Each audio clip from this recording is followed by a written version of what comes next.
মন বলে রাখবো যে তোমায় চোখে চোখে, অশ্রু মুছে দেব সুখের পালকে।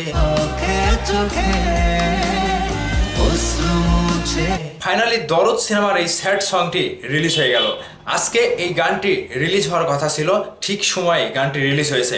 তবে এই গানটি জুড়ে শাকিব ভাইয়ের এক্সপ্রেশন বলেন, অভিনয় বলেন এবং স্ত্রীর প্রতি যে ভালোবাসা সেটা একেবারে ফুটিয়ে তোলা হয়েছে।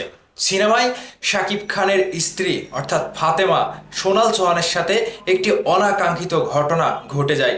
সেই জায়গা থেকে মেগাস্টার শাকিব খান তার স্ত্রীর সুখের জন্য সবকিছু করতে পারে, তার স্ত্রীর মুখের হাসির জন্য সবকিছু তিনি করতে পারে, ঠিক যেন ভালোবাসা হৃদয়ের স্পর্শকাতর।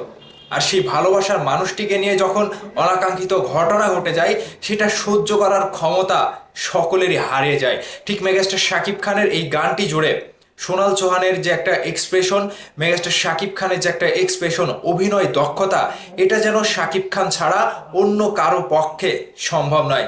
সেই সাথে সাথে আরও একটি চিত্র ফুটে উঠেছে শাকিব খান তার স্ত্রীর প্রতি কিভাবে যত্ন নিচ্ছেন, এবং সেই স্ত্রী যে একটা নির্বাক হয়ে আছে, কথা বলছে না, নিজে শুধু কাঁদছে, এবং তার সাথে যে একটা ঘটনা ঘটে গিয়েছিল সেটার চিন্তায় তিনি একেবারে তার মুখের কথা বন্ধ হয়ে গিয়েছেন, তিনি একটা নিস্তব্ধ প্রায়।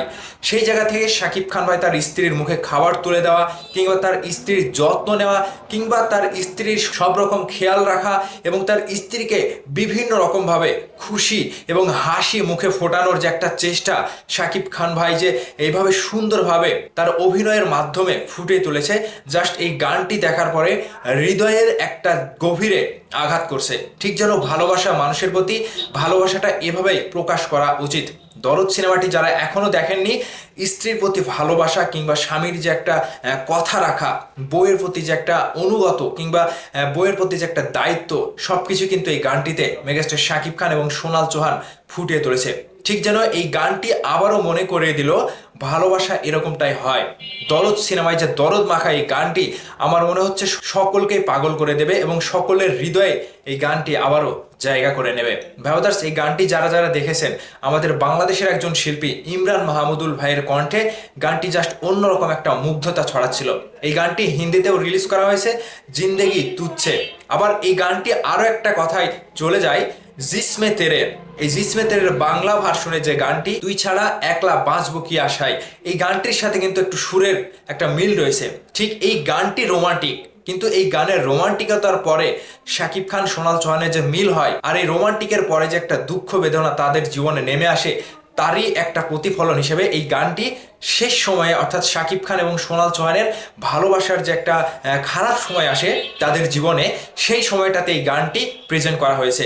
ঠিক যেন ভালোবাসার চরিত্র এবং সংসারে একটা ঘনঘাটা কিংবা ভালোবাসার মানুষের প্রতি যে একটা অনাকাঙ্ক্ষিত ঘটনা ঘটে যায়, সেই জায়গা থেকে সুন্দরভাবে একটা পারিবারিক গল্প কিংবা শাকিব ভাই এবং সোনাল চৌহানের লাইফে ঘটে যাওয়া একটা অনাকাঙ্ক্ষিত ঘটনা থেকেই এই সূত্রপাত। আর এই গানটিতে সুন্দরভাবে প্রেজেন্ট করা হয়েছে সোনাল চৌহানকে, তারও যে এক্সপ্রেশন ছিল, দুঃখের কাহিনীগুলো ছিল এবং দুঃখের অভিনয়গুলো ছিল, জাস্ট দুজনের ভেতরে ভালোবাসার একটা সুন্দর সম্পর্ক রয়েছে, কেউ কাউকে ছাড়া থাকতে পারে না। এটাই হচ্ছে দুলু মিয়া এবং ফাতেমার চরিত্রের সাথে মিল রেখে এই গানটি সুন্দরভাবে অভিনয় বলেন, গানের সুর বলেন, কথা বলেন, গানটি যারা লিখেছে তাদেরকেও অনেক অনেক ধন্যবাদ জানাই যে এত সুন্দরভাবে এই গানটি প্রেজেন্ট করেছেন আমাদের মাঝে। তো ভাইদার্স, ফাইনালি এই গানটি রিলিজ হওয়ার পরে আমার মনে হচ্ছে সকলের কাছে এই গানটি খুবই ভালো লাগবে এবং সকলের কাছে এই গানটি জনপ্রিয়তায় ছড়িয়ে যাবে। আপনাদের কাছে গানটি কতটুকু ভালো লেগেছে, এবং শাকিব খান সোনাল চৌহানের অভিনয় এবং শাকিব ভাইয়ের বিশেষ করে যে অভিনয়গুলো করেছে, এত সুন্দরভাবে ফুটিয়ে তোলা হয়েছে এবং কষ্টের কাহিনীতে নিজেকে ডুবিয়ে দিয়েছে, এই বিষয়টা আপনাদের কাছে কতটুকু ভালো লেগেছে অবশ্যই ভিডিওর নিচে কমেন্ট করে জানাবেন। ভালো থাকবেন, দেখা হবে আবারও নতুন কোনো ভিডিওতে। ধন্যবাদ সম্পূর্ণ ভিডিওটি দেখার জন্য।